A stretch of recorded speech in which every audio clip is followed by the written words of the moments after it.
தர்ம சங்கடம் என்பது யோகியர்களுக்கு மட்டும்தான் உண்டு என்று ராஜாஜி சொன்ன பொன்மொழி இருக்கிறதே, அது ஒரு ஆழ்ந்த அர்த்தமுள்ள பொன்மொழி.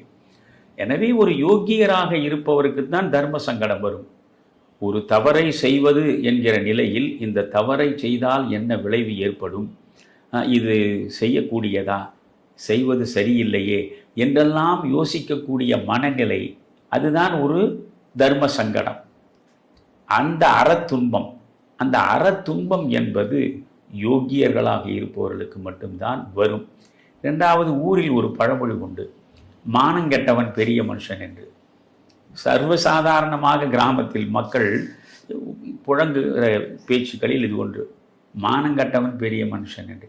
இன்றைக்கு மானங்கெட்ட அரசு தான் திராவிட மாடல் அரசாக இருக்கிறது. தார்மீக தகுதி இருக்கிறதா இந்த அரசு நீடிப்பதற்கு? தார்மீக தகுதி இருக்கிறதா முதல்வராக ஸ்டாலின் அந்த நாற்காலியில் அமர்ந்து பரிபாலனம் செய்வதற்கு? யோசியுங்கள்.